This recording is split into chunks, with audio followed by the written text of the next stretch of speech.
Listen up, get ready, I'm not gonna take no more. There's a revolution, a revelation going on in my soul. Buckle up, get ready, we're not gonna see. Welcome all you citizens of the world, ladies and gentlemen, wherever you are, whatever you're doing. Welcome to another edition of the Live from the Heartland Show. I'm your host, Michael James, and we are recording this for the week of September 26, a couple of days early, and we are in the wonderful blue state of Illinois in the great, great city of Chicago up in the 49th Ward. And our city has been a little bit under attack by the Trump administration and their ICE goons who are stationed out in Broadview, Illinois. There have been a lot of demonstrations out there. We've seen a lot of videos of people being thrown to the ground by these militarized goons, I'm going to call them. I think it's called Operation Midway, and they have purported, whether it's accurate or not, to have busted about 500 people in the last week or so. And they've also been breaking into homes in Elgin, Illinois, and other sites around Cook County. Pretty much a terrible state of affairs. One of our guests today will be Omar Lopez, who I've known since the old days back with the Rainbow Coalition when he was the Minister of Education for the Young Lords Party, and he's going to talk about the Mexican community and how they are responding to these ICE raids. And then we're going to bring on Euan Hague, who has been on the show before. He and I taught a class together at DePaul for the last 10 years. And he's going to interview a fellow named Andrew Kahrl, who wrote a book called The Black Tax. And we'll hear a little bit more about that in a bit. A couple of things I would like to call your attention to. If you are here in the 49th Ward or the north side of Chicago, you may want to pay a visit to the Roman Susan Gallery at 1224 West Loyola. Many of you have heard that Loyola bought the building. They drove out Archie's Cafe, and now the Roman Susan Gallery's lease is running out, and they will be there through Tuesday, I believe the 30th. And they're going to have a closing ritual on Tuesday the 30th, I think around 5 or 6 o'clock. Another thing I want to let you know about is the Illinois chapter of the Black Panther Party has what they call the Heritage Trail, and they've been going around putting up plaques and information about what the Panthers did in their heyday all around Chicago, and they're going to have a double dedication ceremony for the People's Law Office and the Church of the Holy Covenant on October 11th. And that's a Saturday. It will be from noon till 2 at the Church of the Holy Covenant at 925 West Diversey Parkway in Chicago.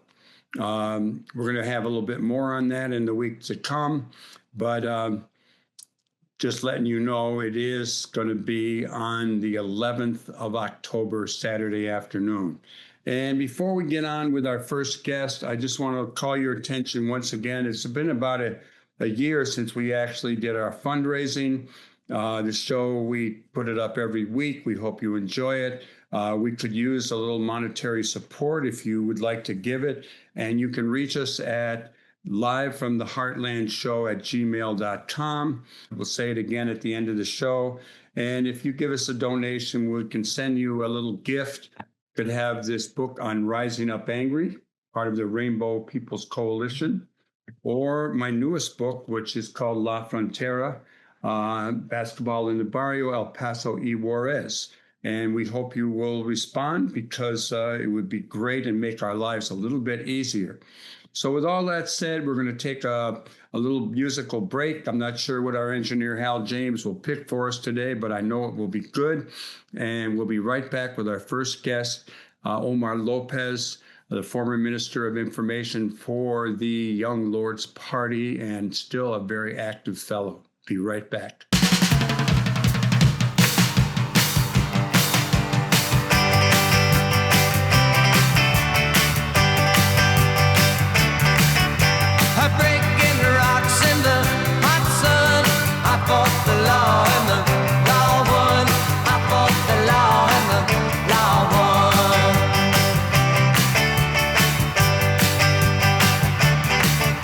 I needed money 'cause I had none. I fought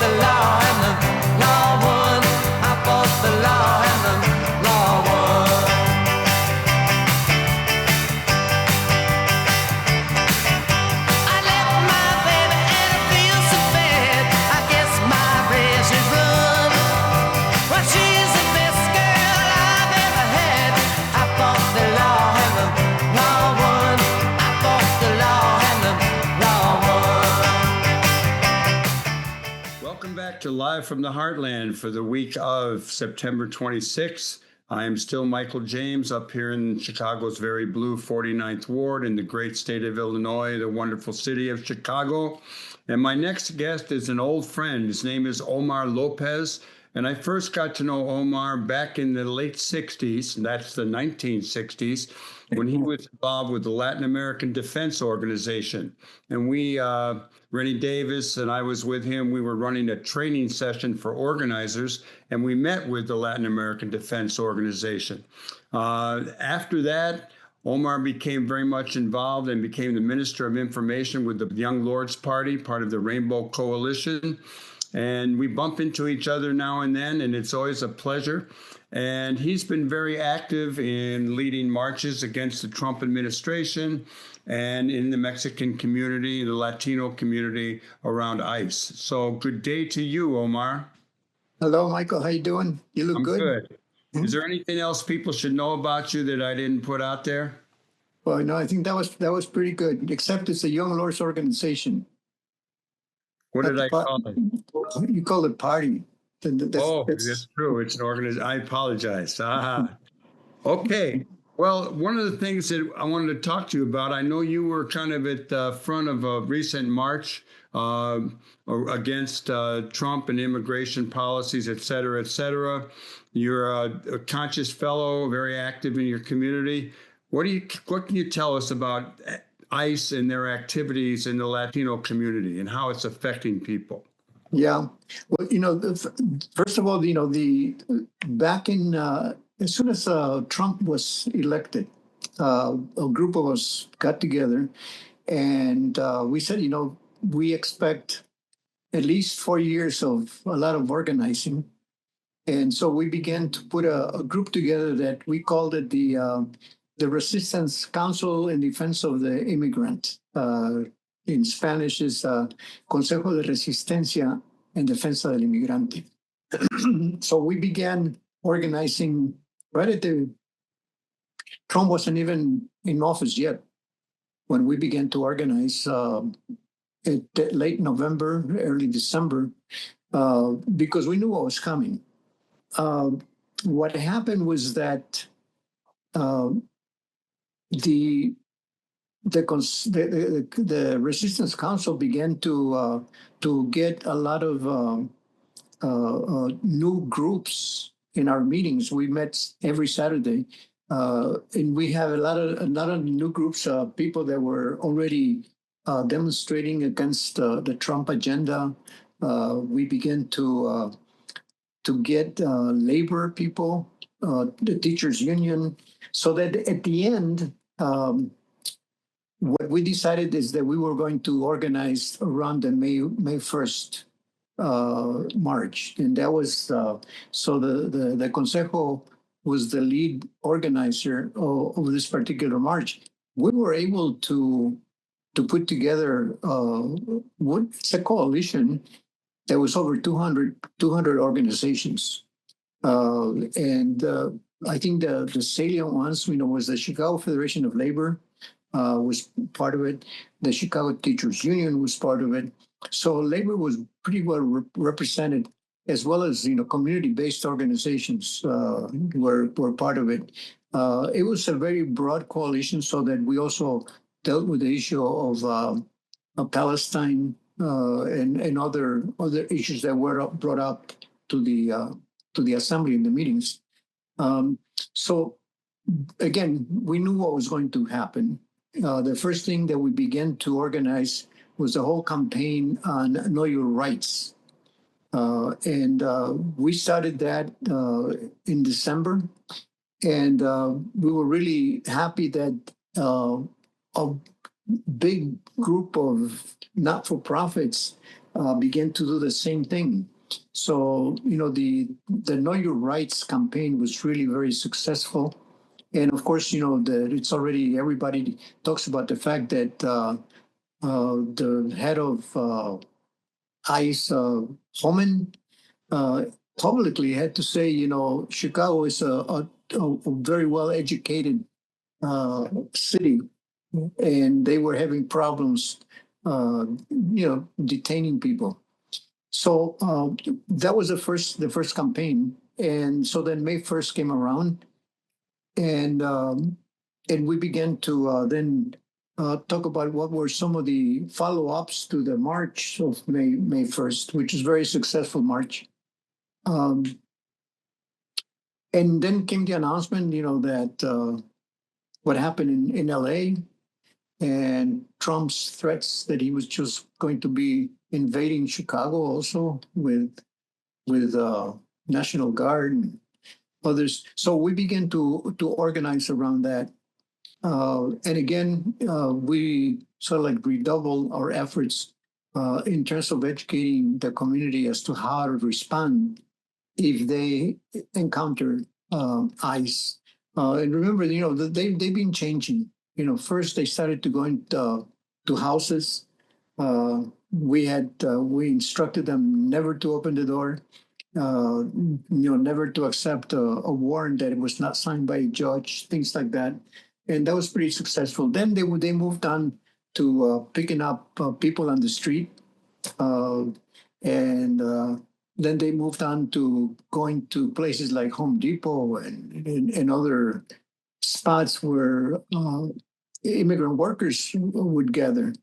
So they've been morphing also in their approach, because I think at least in Chicago they haven't been that successful. Again, it's because the community has been very well informed and organized. The last numbers that came out of the ICE was that they had detained 400 undocumented workers in Chicago.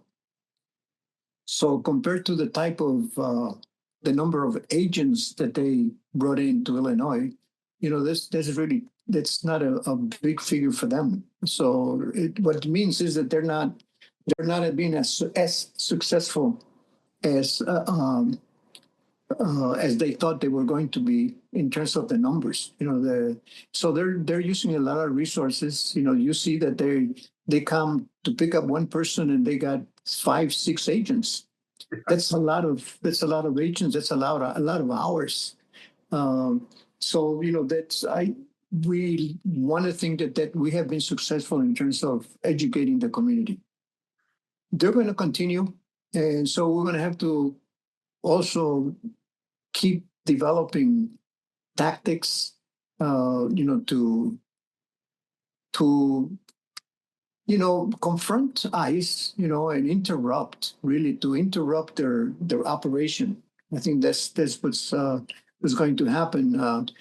Like when I talk to the groups of people, we got to become like mosquitoes. You go out there in the backyard and you start getting attacked by mosquitoes, and that's how we have to be. We have to become mosquitoes for them, so that they're never comfortable in their operation. The people that have been demonstrating, for example, at Broadview, they're also becoming pretty creative.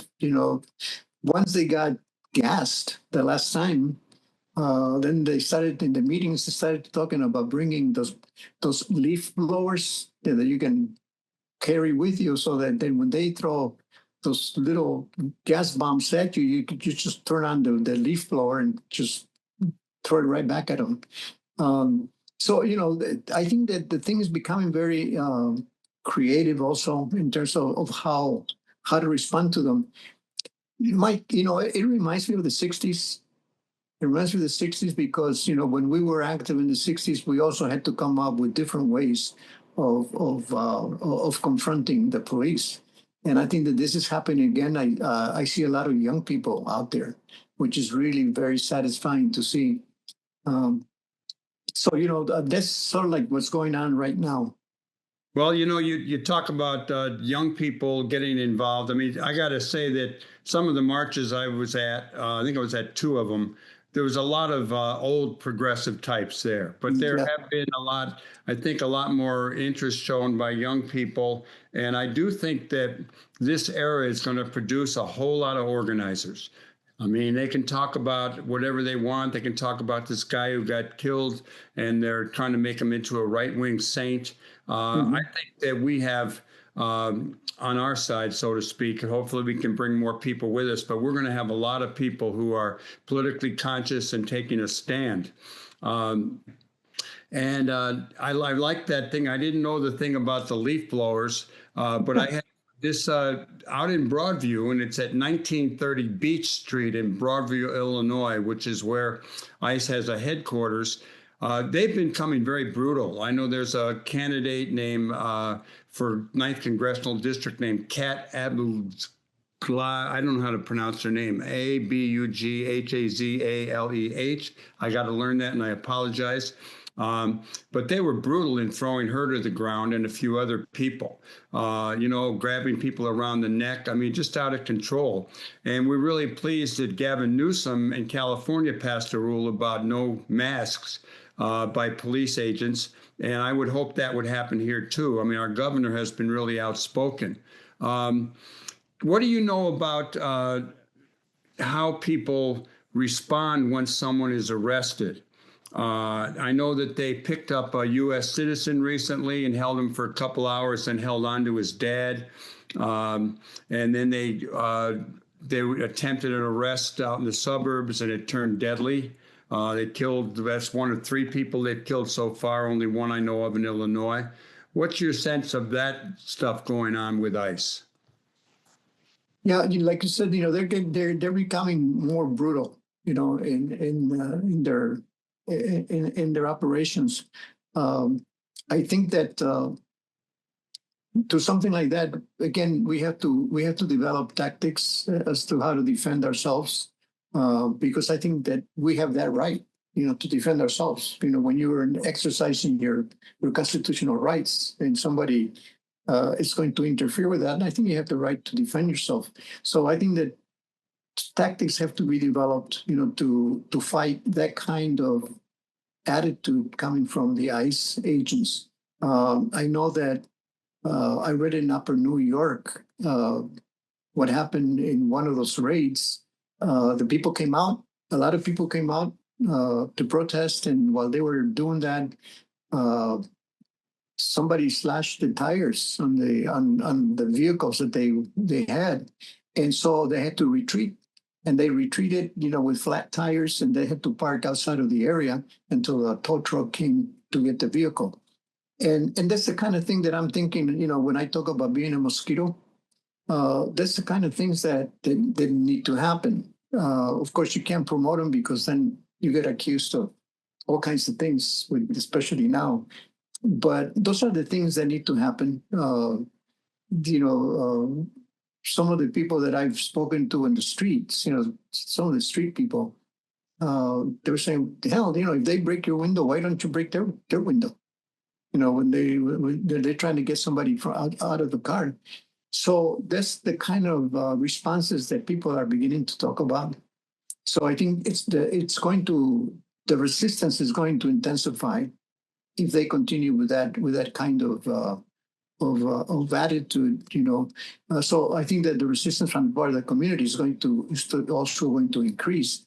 And again, because the young people are getting more and more aware of this, when I talk to young people, I say, look, I know when you're on the street, you don't let another group come into your neighborhood, right?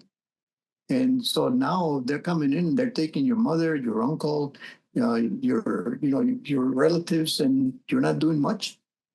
So I think that people are beginning to think about it, and they're becoming more active. So I expect that if they continue with that, the resistance is going to take a different shape. And of course, I think that, again, going back to the 60s, I think that we are going to, Latino community, we're going to have to rely a lot more on the white radicals and liberals to do a lot of the work, because they're not going to be deported. Where are you going to deport you? I don't know. Back to where? Let me ask you, is there a way that when ICE is spotted, how do people know about what's going on? And how does a call go out to, I know there was a bunch of activity out in Logan Square this past weekend, I believe, where a number of people kind of descended on an event that was happening out there. And I'm just wondering how the network is working so that if ICE is active in a certain place and some people spot it, and how do other people learn about that? They have what they call the rapid response teams, and they started, kind of loose, but now they're becoming organized sort of like geographically. So now you have the Little Village rapid response. You have the Logan Square rapid response teams. You have the Back of the Yards rapid response team. So, and they have very good communication. That's one thing that we didn't have then, Michael. But now, they communicate immediately and people come out. So when they spot ICE in the neighborhood, they let the rapid response members who are, available at the time, and they come out. So that's the kind of communication that is going on right now, and I think it's one of the good things that is coming out of this whole experience. Being organized, neighborhood by neighborhood, which is something that we really need to reinforce.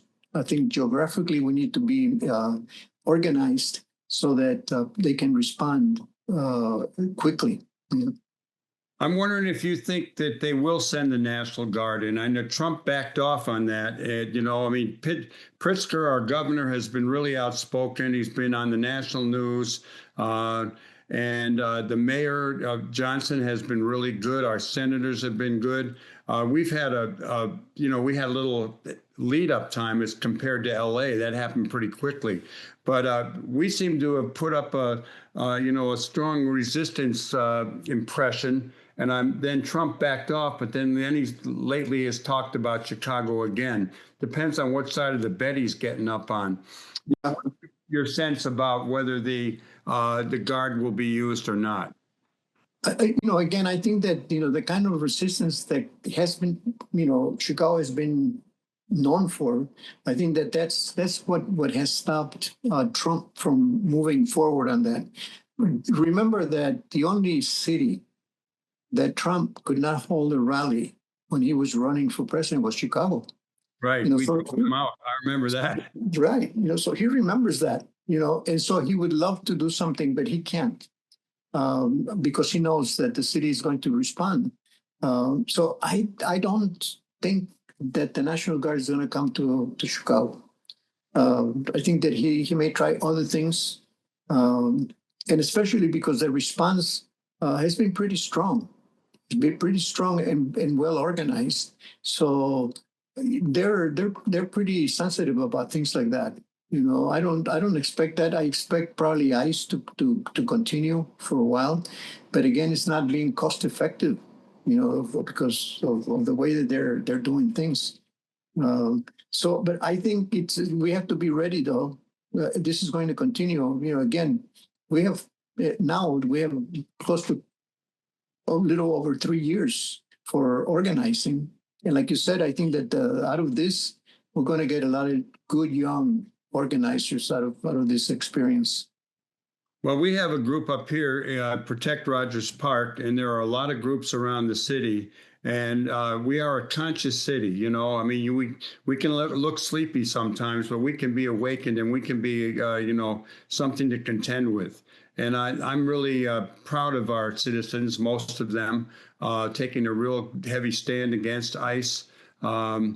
It's clearly an attack on freedom of speech these days. It's an attack on, think about it. We have these people jumping out of cars all buffed up with their equipment on and their masks on and attacking people. And I don't know how that will play out down the line, but if there's any decency left in the American population, we will see it at the ballot box, I think, in, 2026. It's coming up. Any parting words that you'd like in our last minute or so to tell people out there about what they might think about and what they might do? Well, I think people out there are developing their own tactics. They're really very good. I think that what we need to do is put a little pressure on the Democratic Party, not to be so wishy-washy. I think that if we take the House back, they have to fight the same way that the Trump people are fighting. Get rid of people. You have to put your own people in there. Because those are the ones that are going to be defending your views. So I think that I hope that will happen. That the Democratic Party backs all of the actions that are going on around the United States. Well, it'll be a stretch to get some Democrats, but I know a lot of them are moving in a good direction. And Omar, it's always a pleasure to see you. I imagine I'll see you at the Church of the Holy Covenant on the 11th. There's going to be a dedication to the People's Law Office and to the Church of the Holy Covenant, where Rising Up Angry had their health center and many people had great meetings. You've always been a wonderful, active dude. I'm really proud to know you, and I thank you for joining us. Thank you, Mike. Thank you for the invitation. All right, brother. We'll see you soon. Everybody else, you stay tuned here on the left end of your dial, because we're going to be right back with more Live from the Heartland in just a moment. A little station break, a little music, and we will see you once again.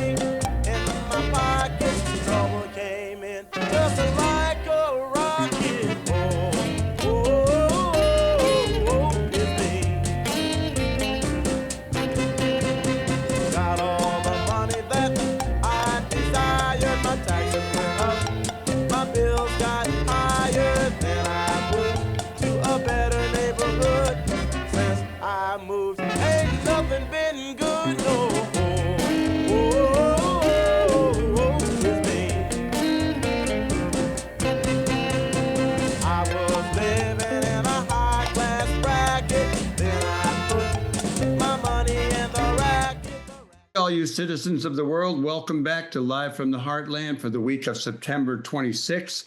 And my next guest is actually going to be the host for the last segment of this show. He's the one and only Euan Hague, and he and I first met when we had the Heartland Cafe, and Euan was a customer. And then we went on to teach together for 10 years at DePaul. We taught a class called Activists and Activism since 1960. And Euan is now, I believe, an assistant dean. He was head of the director of School of Public Service at DePaul. He's a wonderful guy who's been on the show before, and he was talking to me about a fellow named Andrew Kahrl, who has a new book out called The Black Tax, 150 Years of Theft, Exploitation, and Dispossession in America. And we thought that would be a good segment for the show. And I said, well, I need a host every now and then, so why don't you practice up? So Euan, you take over. I'm going to lay back in the cut and just check how you guys are doing. Great. Thanks, Michael. Thank you so much for joining us as well, Andrew. It's really great to be able to talk to you. I'm looking forward. I know you're visiting Chicago in a couple of weeks' time to talk about your book, The Black Tax. I can show people here, which is published by University of Chicago Press. And I should actually introduce you as a professor of history and African American studies at the University of Virginia. Although there is a lot of stuff about Chicago in this book as well, so I think that's really great. But maybe why don't you just give us a quick introduction to what is the Black Tax? Yeah, so my book is really a history of taxation in America as told from the perspectives and experiences of Black Americans. And in particular, I look at the role of local tax systems in both, fueling and exacerbating racial inequality over, really throughout, American history.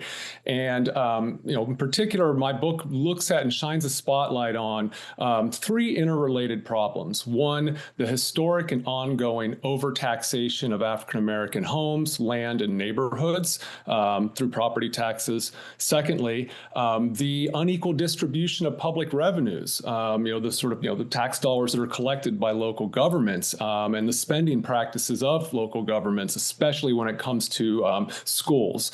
And third is the system of tax delinquency enforcement, namely the fact that most states allow for local governments to sell unpaid tax debts to private investors who can then earn interest and charge fees on those debts that are often set at exorbitantly high rates. And if those property owners fail to pay within a certain time frame, they can take their property and all that it's worth. And this has historically been one of the causal factors behind not just the sort of the struggles of African American homeowners to build wealth, but also to hold on to their property, and has been a factor in the precipitous decline of Black land ownership over the 20th century, from upwards of 16 million acres in the early 1900s down to below 5 million acres by the end of the 20th century. So all of these have been studied by some legal experts. They've been the subject of activism at the local level, but they've never really been brought together as my book aims to do, and show how all three of these problems are related to each other, and how they've quietly but powerfully been a force for racial inequality and injustice, and continue to do so till this day. It's kind of, your book talks a lot about, and your work talks a lot about, these kind of structures of dispossession. It's ways that we have built this into our legal taxation system that has these impacts. And you actually start in the Reconstruction era with the dispossession of what the freedmen inherited and were granted in that era right after the Civil War. Yeah, I mean, in a sense, it's from the moment African Americans begin becoming property owners and following the overthrow of Reconstruction era governments, we begin to see the manipulation of local tax administrative practices, sort of local tax assessors who are overvaluing Black-owned acres, undervaluing the richest farmland in the South, and sort of shifting local tax burdens onto Black citizens as part of a broader set of practices that we often associate with Jim Crow in the South. And so this is one area that has really been flown under the radar from historians for generations now, is the powers of taxation, the powers that and the susceptibility of those powers to abuse. Mm-hmm. I'd like to talk a little bit about some of the examples in the book which are about Chicago specifically. Right throughout, obviously, Chicago's history, we've dealt with issues of racial covenants and restrictive practices on where the African-American population can live. And you talk about there's almost an environmental justice aspect with the campaigns against pollution in the 1970s. So there's what in a nutshell would be some of the kind of takeaways from your analyses of how these practices have impacted Chicago's communities? Yeah, I mean, I'm sure it will come to no surprise to your listeners that there's a history of political corruption within the Cook County Assessor's Office. One that I should mention that the current assessor, Fritz Kagi, has been taking real significant strides toward cleaning up and addressing. But really, again, the African Americans, as you begin to see the boundaries around Black neighborhoods form and harden, as we begin to see this process of ghettoization take shape in the early 20th century alongside of the growth of the city's Black population, you begin to see as well these patterns of over and under assessment begin to become a feature of property taxation across Cook County.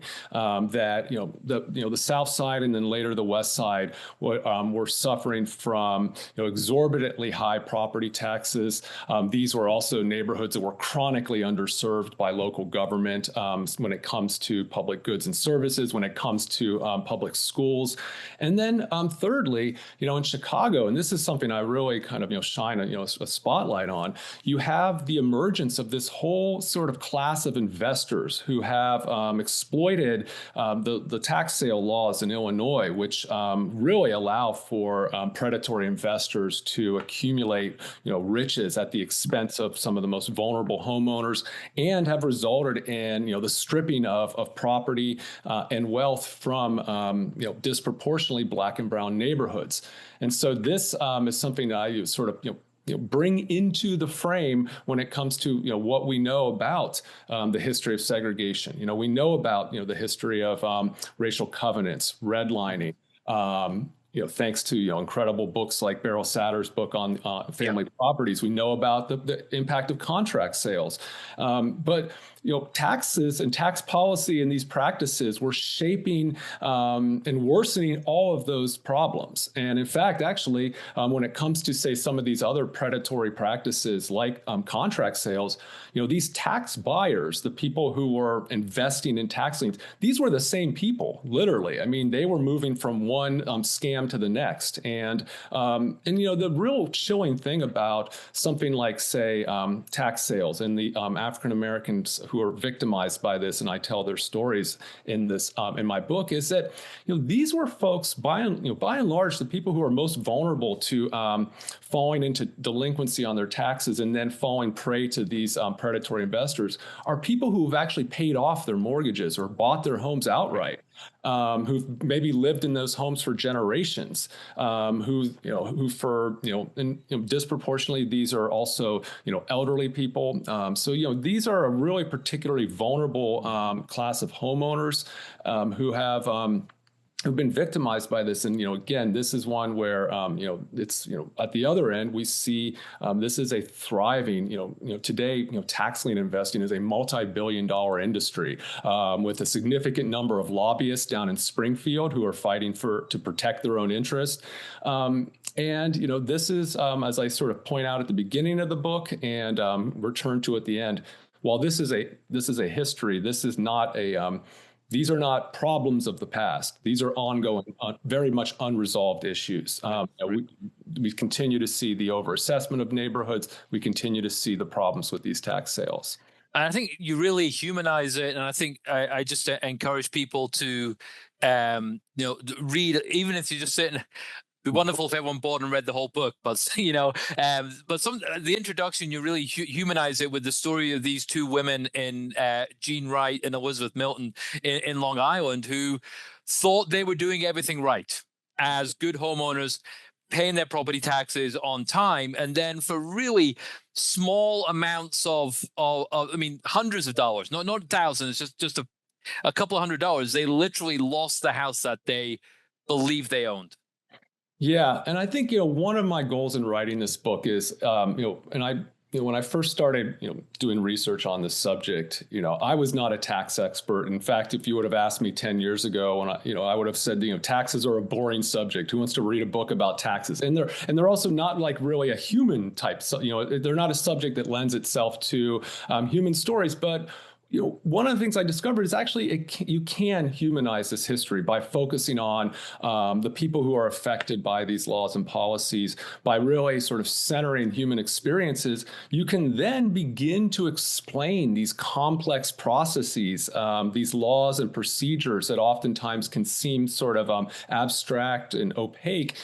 They start to actually kind of come into focus and make sense when you actually look at it through the experiences of people who are struggling within this, very unjust and unfair system. And so that was one of the goals. And I'll sort of say to all listeners, this is a book that is written so that, a person who's never studied taxes before, who knows nothing about this subject can pick up the book and understand what the history is that I'm describing, and hopefully begin to appreciate the severity of these problems and the urgency to take action against them. Could you just give us an example of how somebody loses their house? Just walk me through the step by step. What happens? Yeah, so I'll give you an example from my book, and this is from Chicago. I tell this story of Louis Balthasar. He was an African-American man who migrated to Chicago from Louisiana after World War II. He purchased a house on the west side, actually a 3-flat apartment. He lived in the first downstairs apartment, had a large family, 10 children. And at some point in the late 1950s and early 60s, he fell into hard times. And he was also a World War II veteran. He was suffering from illnesses. He was, spent a period of time in the VA hospital. And during that time where he was in the hospital, a property tax bill arrived at their house. It went unpaid.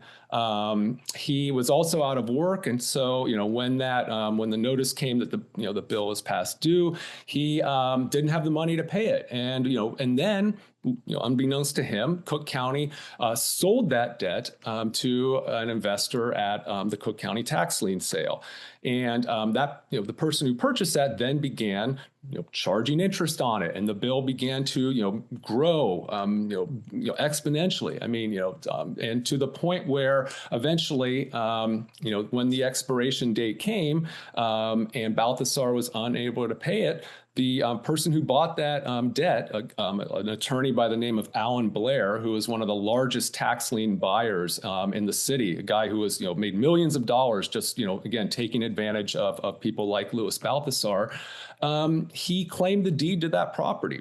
And here's the other thing. Here's what he did next. He then threatened to evict Balthasar, but if he didn't agree to, not contest this deed and to essentially begin paying him rent for the house that he had thought he owned.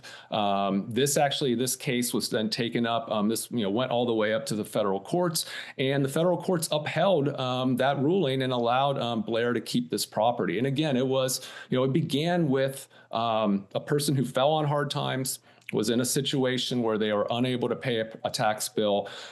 He was also sort of unfamiliar with a lot of the legalese in these documents that they were receiving. And by the time he was able to figure out what was going on and the severity of the situation, it was too late. This guy owned his home, and Balthasar literally had to buy it back from him. So again, this is just these kind of, and this was happening to hundreds of people across Chicago each year, sometimes more, and continues to happen to this day. Yeah, and it happens U.S. wide. I mean, we're focusing on Chicago, obviously, but This is happening throughout the United States. I mean, I'm thinking, I know there's got to be, not just from your book, but there's going to be activism and resistance and sort of, I'm thinking of organizations. I know we have like a group like the Metropolitan Tenants Organization, which is a slightly different group, but we have groups here in Chicago that deal with housing issues. There must be civil rights attorneys, housing activists who are engaged in this. Are they successful, or do we have situations like the case you just mentioned where the courts come down on the side of the tax buyer? Yeah, I mean, this is another part of the story that my book tells is the struggles to mount movements for change, for legal changes to the ways in which local governments administer and enforce property tax collection.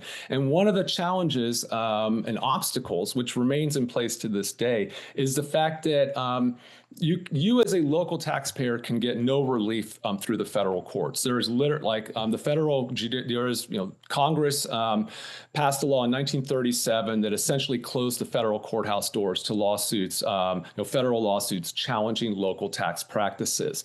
Now, that decision was the move by Congress to do that was not, did not contemplate the effects that would have, say, on vulnerable homeowners or victims of discriminatory taxation. It was actually aimed at cracking down on corporate tax avoidance, which I'd argue is a good thing. But in doing so, it did inadvertently, prevent victims of these types of discriminatory overtaxation in particular from being able to contest these practices in federal courts. To essentially, they can only sort of seek justice at the state and local level.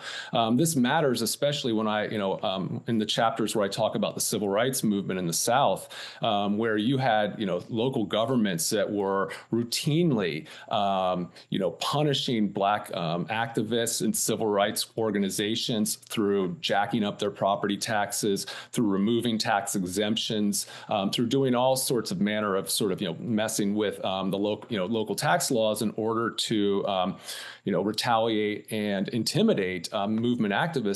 And while there was attempts by legal groups to challenge these practices, they were never able to, crack open the federal courthouse doors. And those practices, that sort of use of tax policies and practices as a weapon against movement activists, that remains in place to this day.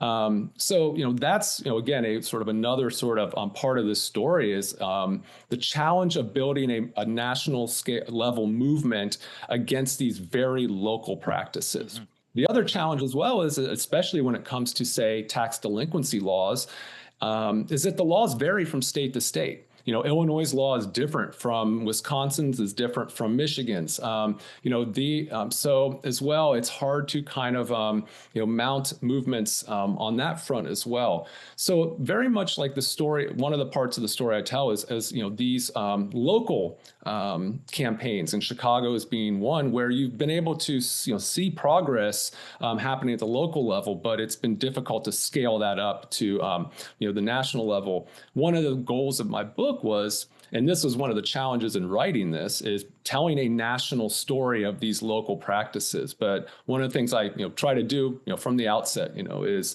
make clear that these are not sort of isolated problems, that while the particulars might vary from state to state and city to city, there is a broader pattern here that I really try to shine a light on. Right.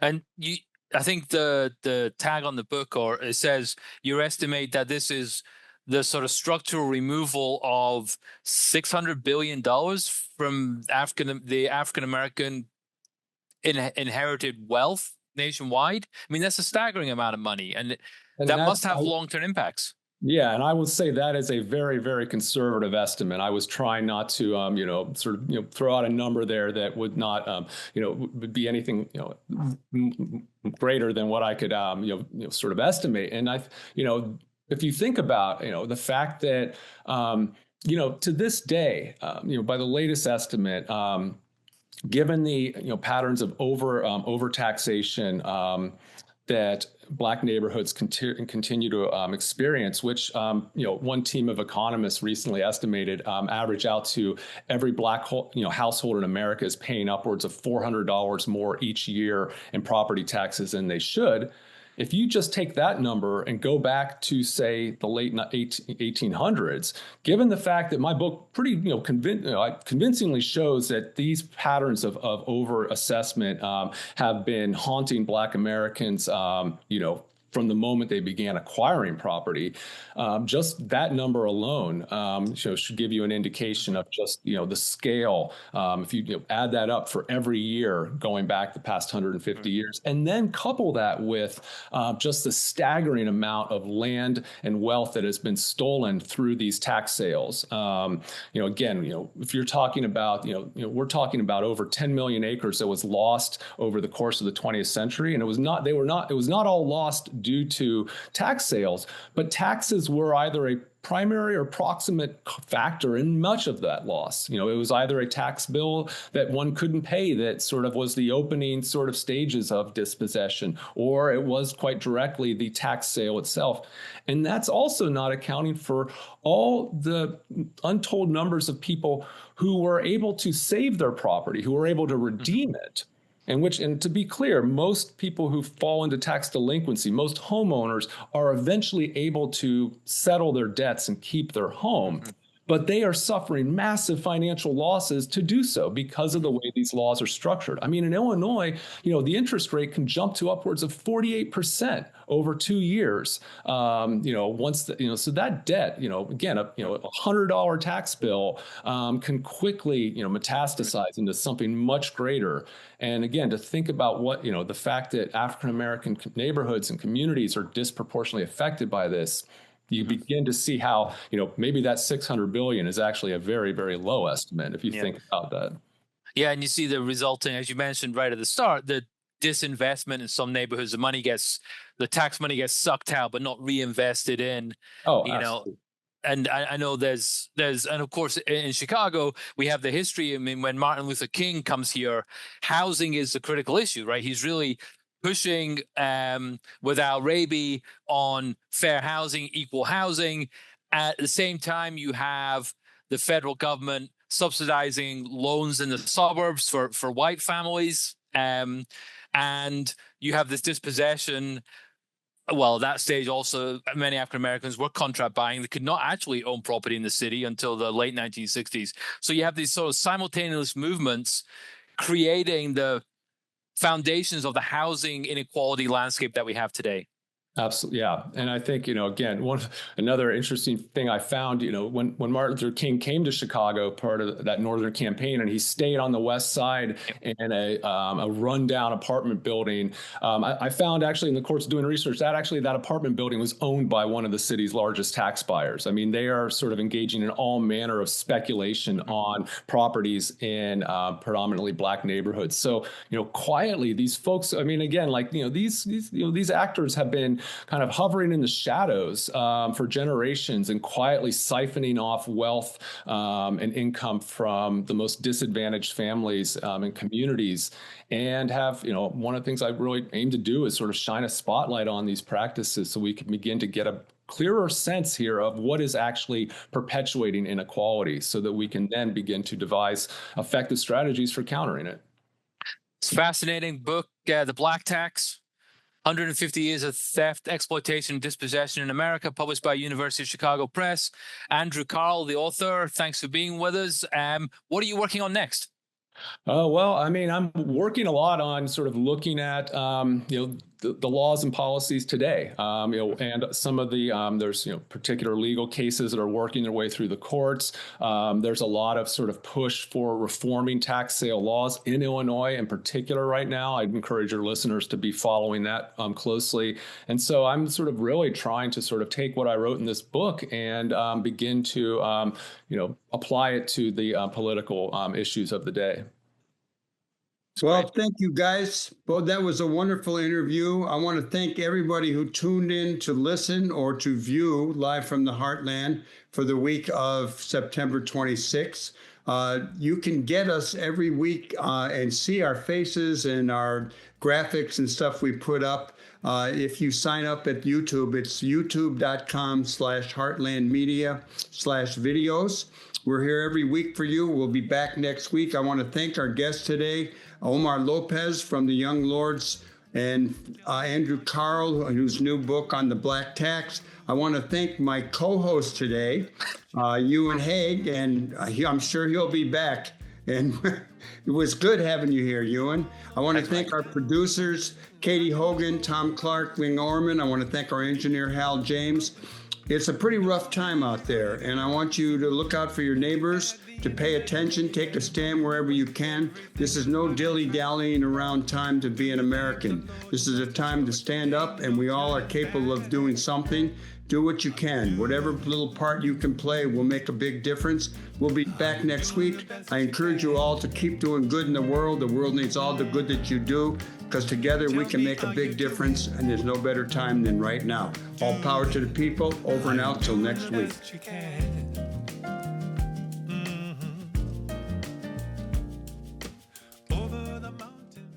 Thank you for watching the Live from the Heartland Show. New episodes air every Friday beginning at 9 a.m. Central Time. Episodes air each following Thursday on CAN TV, 9 p.m. in Sweet Home Chicago on Channel 21, or streaming everywhere else at cantv.org. Audio episodes go live on WLUW each Saturday, 9 a.m. on the left end of your dial at 88.7 FM, or streaming everywhere worldwide at WLUW.org. They're available on Apple and Spotify podcasts by looking up Live from the Heartland on either platform, and are also broadcast on Lumpen Radio each Friday at 9 a.m. on 105.5 FM and streaming at lumpenradio.com. I'm Michael James, and I'm glad to have been your host. Until next time, remember, do good in the world, because the world needs all the good that you do, that I do, that we do together. All power to the people. Over and out. Come to limb. Are you doing the best you can? Tell me, are you doing